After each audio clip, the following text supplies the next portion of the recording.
Hello friends, today we will learn fourth chapter Environmental Management.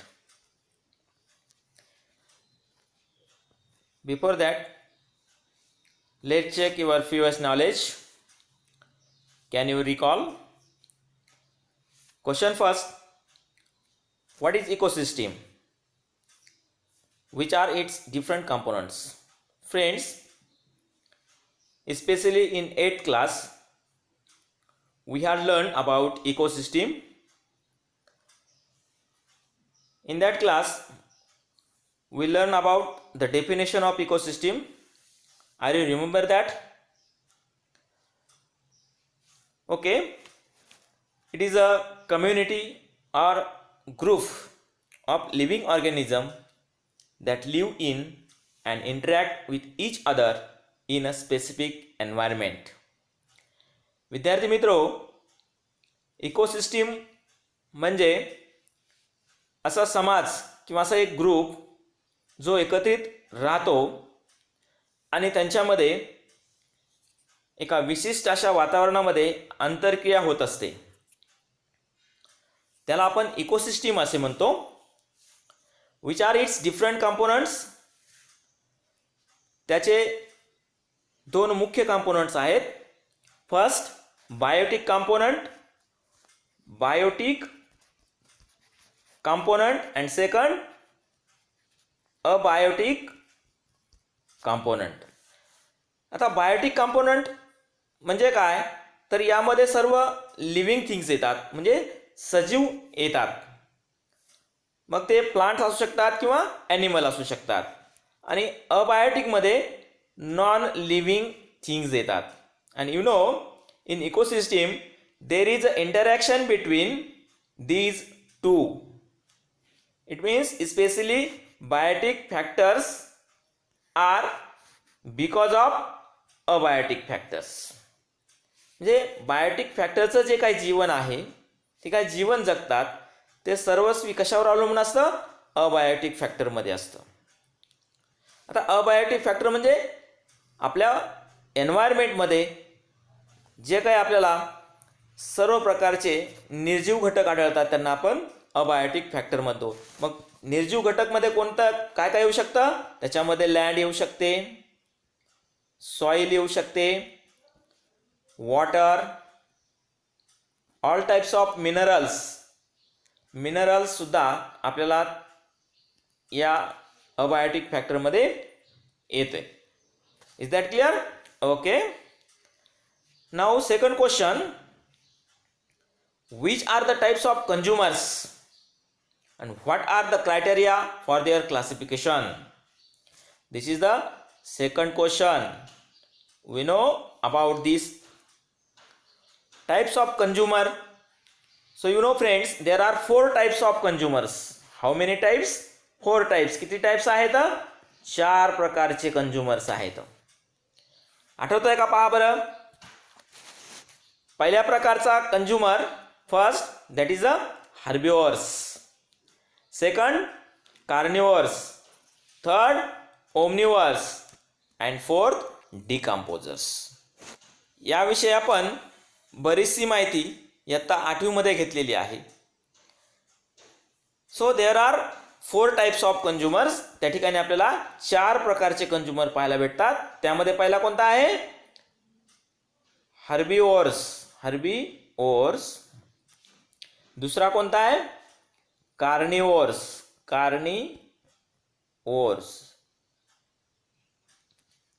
3 नंबरचा Omniverse. आणि चौथा, ज्याला आपण लास्ट म्हणू, तो आहे decomposers.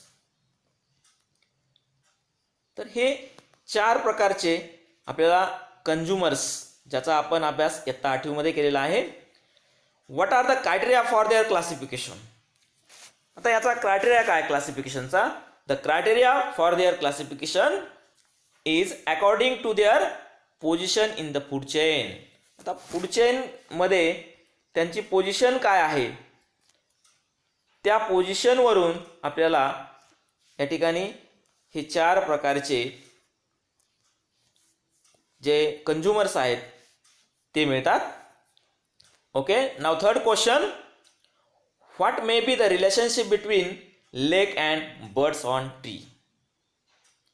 You know that friends, lakes is one of the ecosystem.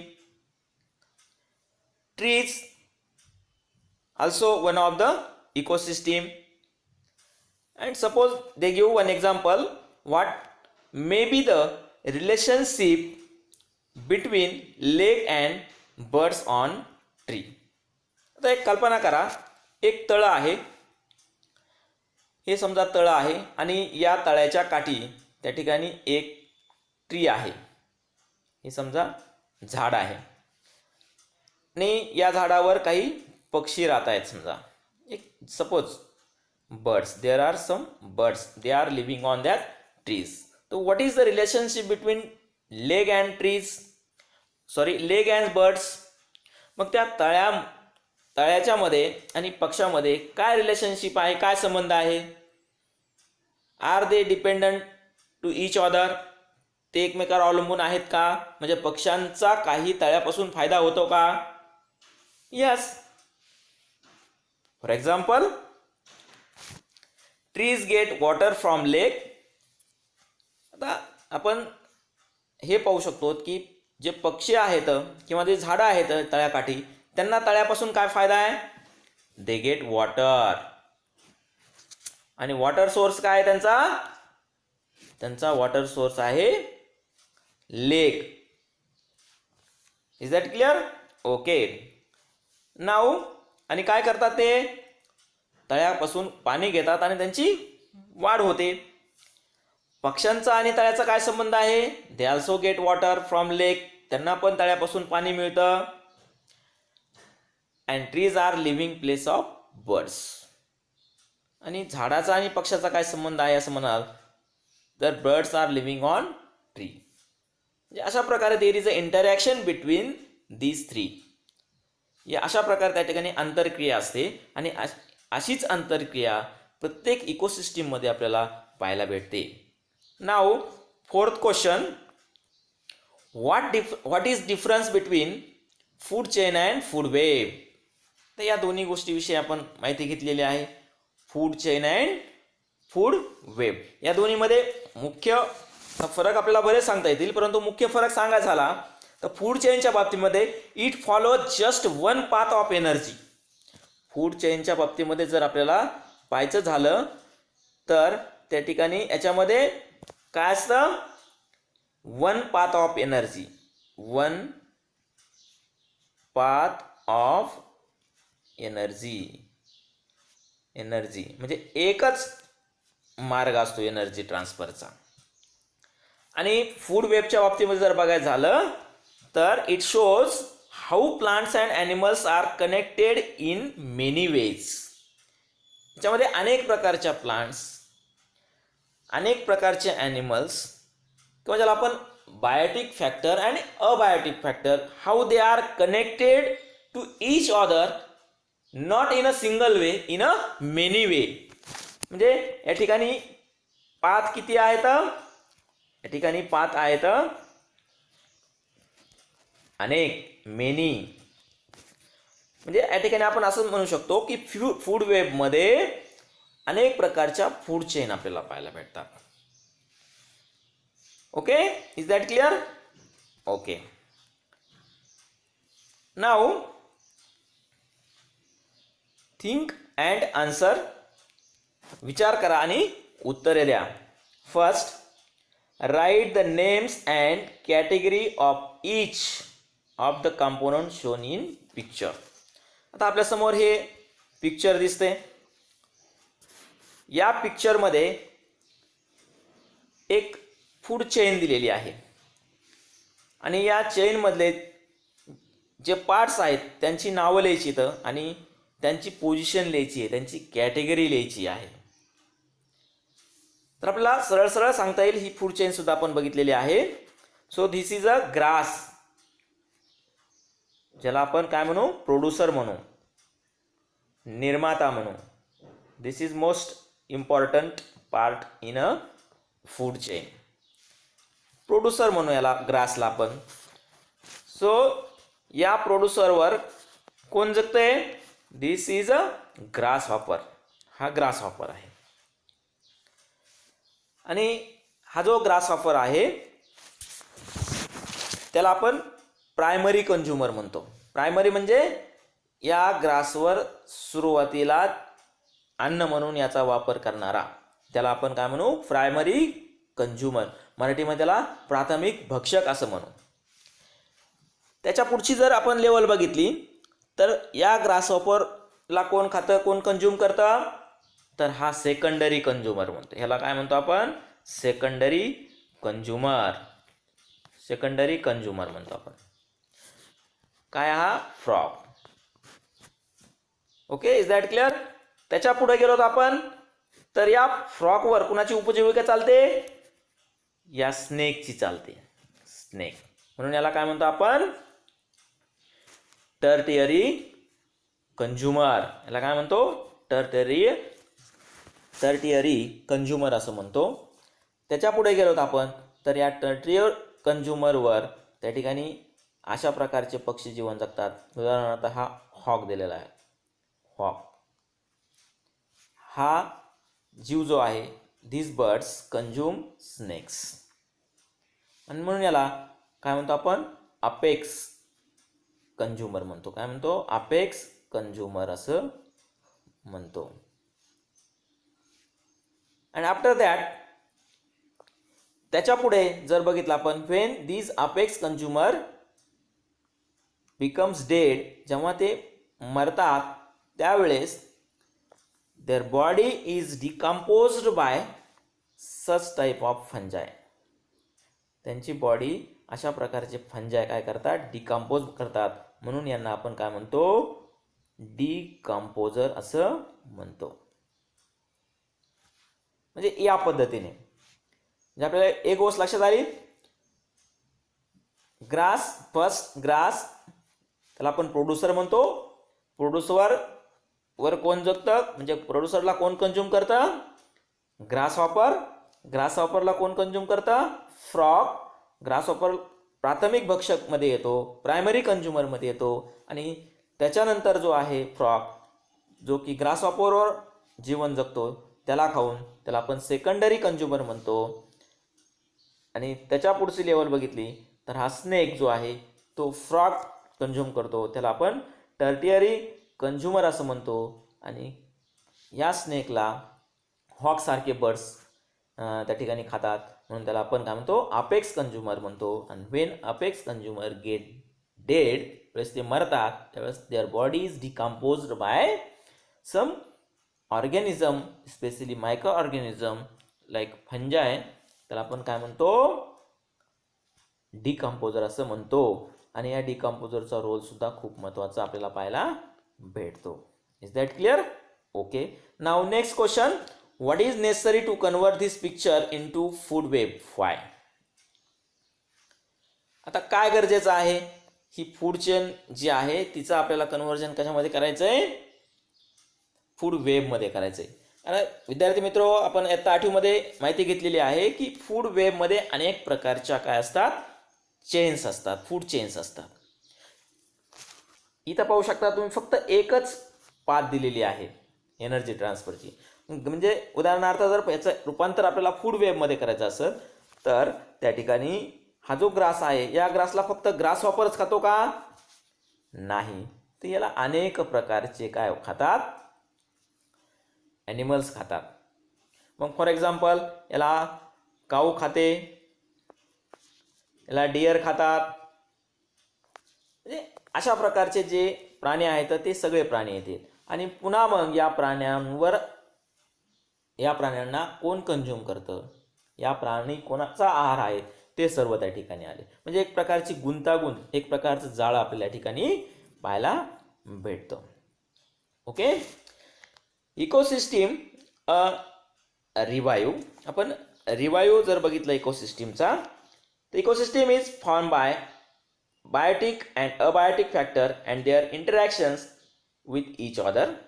Each factor plays very important role in the ecosystem. तर आपल्या सगळ्यांना माहिती आहे की इकोसिस्टीम ही 2 फॅक्टरपासून तयार होते, ज्याला आपण म्हणतो बायोटिक फॅक्टर आणि अबायोटिक फॅक्टर. बायोटिक फॅक्टर म्हणजे काय? सर्व प्रकारचे सजीव आले. अबायोटिक फॅक्टर म्हणजे काय? सर्व प्रकारचे निर्जीव त्या ठिकाणी आले. आणि त्या दोन्हीमध्ये जी काही इंटरॅक्शन होते, अंतक्रिया होते, म्हणजे बायोटिक फॅक्टर आणि अबायोटिक फॅक्टरमध्ये, ती इंटरॅक्शन आपल्याला या इकोसिस्टीममध्ये पाहायला भेटते. आणि each factor plays very important role in the ecosystem. आणि या इकोसिस्टीममध्ये प्रत्येक गोष्ट, प्रत्येक घटकाचा रोल, भूमिका ही अतिशय महत्त्वाची असते.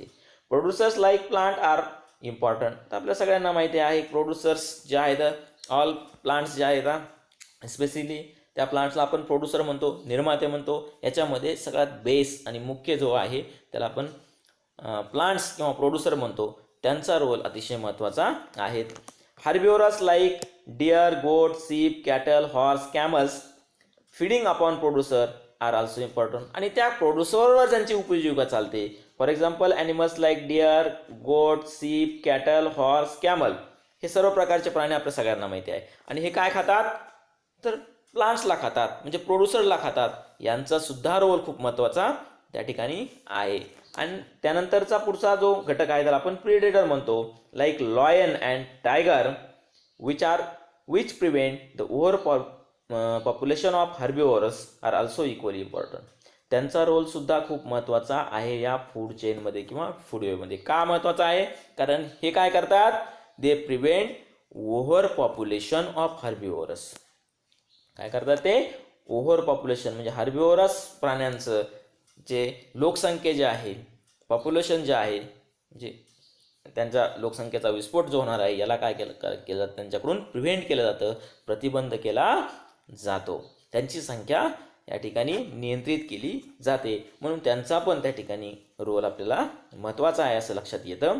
A question may arise in your mind that whether the caterpillars found in nature, organisms present in filthy places, termites, insects present in dung are really useful. आपण बघितलं की या फूड चेनमधले प्रोड्युसर महत्त्वाचे आहेत, त्या प्रोड्युसर जगणारे हार्बिवोरस महत्त्वाचे आहेत, त्यांचा रोल महत्त्वाचा आहे.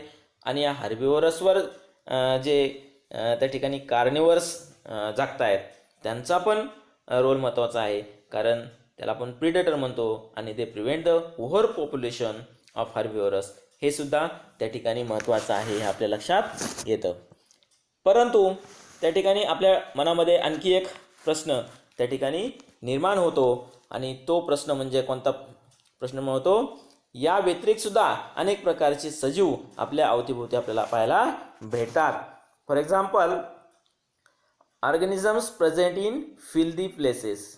जे ऑर्गॅनिझम्स आहेत जे फिल्दी म्हणजे घाण ठिकाणी पाहायला भेटतात. त्याचबरोबर हे टर्माइट्स जे आहेत, म्हणजे वाळवी माहिती आहे तुम्हाला? हां, ती वाळवीसुद्धा. त्याचबरोबर इन्सेक्ट जे आहेत, विविध प्रकारचे कीटक जे की डंगमध्ये, शेणामध्ये वगैरे किंवा घाणीमध्ये आपल्याला पाहायला भेटतात, ते सुद्धा युजफुल आहेत का? हाही प्रश्न महत्त्वाचा आहे. So however those organisms are also important though they are dirty. हे सुद्धा ऑर्गॅनिझम अतिशय महत्त्वाचा रोल प्ले करत असतात फूड चेनमध्ये. ते जरी घाण ठिकाणी राहत असतील, ते जरी घाण असतील, तरी ते महत्त्वाचे आहेत. का महत्त्वाचे येतं? They are responsible for cleaning the environment. कशासाठी महत्त्वाचे येतं? त्यांचा सगळ्यात महत्त्वाचा त्या ठिकाणी रोल आहे. They are responsible for cleaning the environment. वातावरण किंवा पर्यावरण जे आहे त्यांना स्वच्छ करण्याचं काम, हे अतिशय महत्त्वाचं काम हे करतात. म्हणजे एक गोष्ट आपल्याला या ठिकाणी आली की या पृथ्वी तलावर जे काही अस्तित्वात आहेत सजीव, ॲनिमल्स, ते सर्वचे सर्व त्या ठिकाणी महत्त्वाचे आहेत. म्हणजे त्यांचं अस्तित्व महत्त्वाचं आहे. म्हणजे नको असलेला एकही जीव या ठिकाणी आपल्याला या पृथ्वी तलावर अस्तित्वात नाही आहे. सर्वांचं महत्त्व आहे आणि प्रत्येकजण आपापल्या परीने आपापला महत्त्वाचा जो रोल आहे, भूमिका आहे, तो पार पाडत असतो. Okay. Now next, it means that our existence is due to these factors present around us, hence we should care of these factors. म्हणजे वरील माहिती जी घेतली आपण त्याच्यावरून एक गोष्ट लक्षात येते की आपलं जे एक्झिस्टन्स आहे, आपलं जे अस्तित्व आहे या पृथ्वी तलावर, ते कुणामुळे आहे, तर आत्ता जे बघितले आपण सर्व प्रकारचे सजीव बघितले त्यांच्यामुळं आहे. आपल्यामुळं आहे असं फक्त म्हणता येईल का? नाही. ते सुद्धा आपलं अस्तित्व टिकवण्यासाठी काय करतायत, त्यांची भूमिका पार पाडत असतायत. म्हणून त्या ठिकाणी आपलं एक महत्त्वाचं कर्तव्य आहे that we should care for these factors. आपण त्या सर्व फॅक्टर्सची, त्या सर्व घटकांची काय करायला पाहिजे, काळजी करायला पाहिजे. Is that clear? ओके. नाव या ठिकाणी एक चार्ट दिलेला आहे. Here you can see there is a one chart and हा जो चार्ट आहे तो आपण मला वाटतं मागच्या यात्रेमध्येच याविषयी माहिती घेतलेली आहे. तरी आपण एक उजाळणी म्हणून या पाठाविषयी, या चार्टविषयी अधिकची माहिती घेण्याचा प्रयत्न करत आहोत. Ecosystem, there are 2 components. आपण सुरुवातीलाच पाठाच्या सुरुवातीला बघितलं, इकोसिस्टीममध्ये 2 महत्त्वाचे कॉम्पोनंट आहेत आणि ते 2 महत्त्वाचे कॉम्पोनंट कोणते आहेत? पहिला आहे बायोटिक कॉम्पोनंट आणि दुसरा जो आहे त्याला आपण काय म्हणू, अबायोटिक कॉम्पोनंट म्हणू. दुसरा जो आहे तो अबायोटिक कॉम्पोनंट असं म्हणून. 2 कॉम्पोनंट आहेत. बायोटिक कॉम्पोनंटचा विचार केला आपण तर त्याच्यामध्ये 2 प्रकारचे फॅक्टर येतात. एक म्हणजे फिजिकल फॅक्टर आणि दुसरा म्हणजे केमिकल फॅक्टर आहे. फिजिकल फॅक्टरमध्ये कोणते येतात? मग त्यामध्ये air, water, vapour, mineral, soil, sunlight हे सगळ्या प्रकारचे आपल्याला यांची अस्तित्वाची जाणीव त्या ठिकाणी होते. केमिकल फॅक्टर जे आहेत त्याच्यामध्ये there are some nutrients, minerals, म्हणजे न्यूट्रिएंट्स जे की आपल्याला अतिशय महत्त्वाचे आहेत. मिनरलसुद्धा यामध्ये येतात.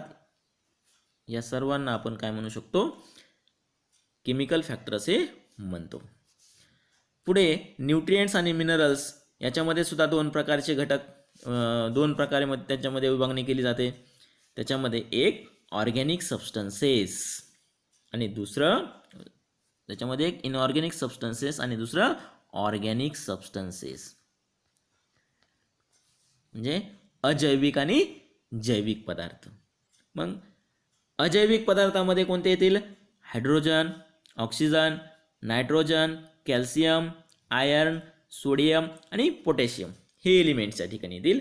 आणि ऑर्गॅनिकमध्ये म्हणजे वनस्पती आणि प्राण्यांपासून ज्यांचं ओरिजिन आहे असे प्रोटीन, कार्बोहायड्रेट्स आणि फॅट्स असं आपल्याला या ठिकाणी वर्गीकरण करता येईल.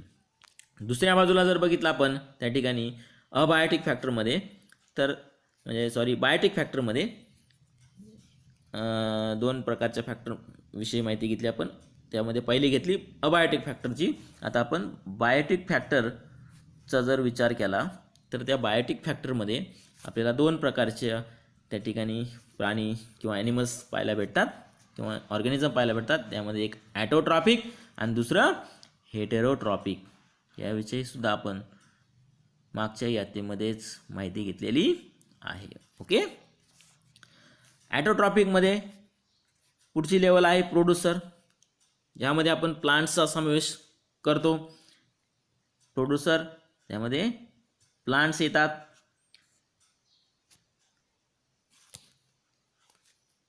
आणि हेटेरोट्रॉपिकमध्ये ॲनिमल्स आणि डिकम्पोजर्स येतात. Because they are totally depend on producer for their food, because they unable to produce their food. त्यांचं स्वतःचं अन्न स्वतः तयार करू शकत नाहीत. त्यांना अन्नासाठी प्रोड्युसरवर त्या ठिकाणी अवलंबून राहावं लागतं. म्हणून आपण त्याला हेटेरोट्रॉपिकमध्ये त्या ठिकाणी समाविष्ट केलेलं आहे. मग ॲनिमल्समध्ये ॲनिमल्सचा जर आपण विचार केला तर त्याच्यामध्ये सुद्धा आपल्याला वेगवेगळ्या प्रकारच्या लेवल त्या ठिकाणी पाहायला भेटतात. मग ॲनिमलमध्ये वेगवेगळ्या प्रकारचे म्हणजे primary consumer, secondary consumer, tertiary consumer, apex consumer वगैरे पाहायला भेटतं. तर त्याचा जर बघितलं आपण तर ते आपण अशा पद्धतीने हा तक्ता पूर्ण करू शकतो. म्हणजे इथं प्रायमरी येऊ शकतं, इथं सेकंडरी आणि इथं टर्टरी. डिकम्पोजर्समध्ये मायक्रो ऑर्गॅनिझम येऊ शकतात, फंजायसारखे येऊ शकतात. म्हणजे डिकम्पोजरमध्ये फंजाई येऊ शकतं, बॅक्टेरिया येऊ शकतात. त्याचबरोबर इतर काही मायक्रो ऑर्गॅनिझमसुद्धा समाविष्ट होऊ शकतो. म्हणजे अशा पद्धतीने त्या ठिकाणी इकोसिस्टीम आपल्याला पाहायला भेटते, त्याची रचना पाहायला भेटते. ओके. नाऊ फॉर एक्झाम्पल ते झालं तर paddy is cultivated on large scale in various states of south India. South इंडियाच्या बाबतीमध्ये जर आपण विचार केला तर सगळ्यात जास्त पीक कोणतं घेतलं जातं? पॅडी. आपण साळ किंवा भातशेती असं म्हणतो. Paddy fields are frequently attacked by grasshoppers. हा जो ग्रासहॉपर आहे ज्याला आपण नाकतोडा म्हणतो, that grasshopper frequently attacked paddy fields. कारण त्याचं ते आहार आहे, त्याच्यावर त्याचं जीवन अवलंबून आहे. म्हणजे हा पॅडी फील्ड्सला आपण काय म्हणू? प्रोड्युसर म्हणू. आणि त्याच्यावर जो कंझ्युमर आहे तो कोणता आहे? ग्रासहॉपर. याला आपण काय म्हणू? प्रायमरी कंझ्युमर म्हणू. Similarly frogs are also present in large number in the mud of paddy fields. त्याच ठिकाणी जास्त प्रमाणामध्ये फ्रॉगसुद्धा आढळतात त्या चिखलामध्ये. पॅडी फील्डच्या चिखलामध्ये फ्रॉगसुद्धा खूप मोठ्या प्रमाणामध्ये आढळतात टू फीड अपॉन ग्रासहॉपर्स. आणि का आढळतात? कारण त्यांचं अन्न काय आहे? ग्रासहॉपर आहे. म्हणजे या ठिकाणी आपल्याला सेकंडरी कंझ्युमर भेटला. कोण भेटला सेकंडरी कंझ्युमर? फ्रॉग भेटला. म्हणजे पहिलं या ठिकाणी आपण एक फूड चेन पाहत आहोत, हे लक्षात घ्या. पहिलं म्हणजे पॅडी फील्ड्स, त्याला आपण काय म्हणू? प्रोड्युसर म्हणू. त्याच्यावर जीवन जगणारा जो आहे हा ग्रासहॉपर आहे, त्याला प्रायमरी कंझ्युमर म्हणू. तिथंच आपल्याला फ्रॉग आढळतो, हा या ठिकाणी सेकंडरी कंझ्युमरमध्ये येतो. आणि टू फीड अपॉन जो की ग्रासहॉपर तो त्याची उपजीविका भागतो. And snakes are also present in them to feed upon their favourite food frogs. आणि त्याचबरोबर आणखी एक त्या ठिकाणी कंझ्युमर पाहायला भेटतो, तो म्हणजे कोणता? स्नेक. हा स्नेक, त्याला आपण टर्टियरी कंझ्युमर असं म्हणतो. तो कोणाला खातो? तो फ्रॉगला खातो. म्हणजे एक प्रकारची चेन आपल्याला या ठिकाणी पाहायला मिळाली. However if frog population declines of a sudden, जर अशी परिस्थिती झाली की एकाएकी फ्रॉग कमी झाले, म्हणजे फ्रॉगची संख्या त्या ठिकाणी कमी झाली, तर काय होईल असा आपण जर विचार केला तर आपण सरळ सरळ त्या ठिकाणी खालील प्रश्नांची उत्तरं देऊ शकतो. पहिला प्रश्न आहे, what will be the effect on paddy crops. थोडक्यात जर आपल्याला त्या ठिकाणी सांगायचं झालं तर what will be the effect on paddy crop. Paddy क्रॉपवर काय परिणाम होईल? कशाचा? If the population of frog decline sudden, जर फ्रॉगची संख्या कमी झाली तर साहजिकच काय वाढणार आहे? ग्रासहॉपरची संख्या वाढणार आहे. Means the population of ग्रासहॉपर्स increase. काय होईल? ग्रासहॉपरचं पॉप्युलेशन काय होईल? इन्क्रीज होणार आहे. काय कशामुळे इन्क्रीज होणार आहे? कारण त्यांना खाणारा जो फ्रॉग आहे तो कमी झाला. Okay, right.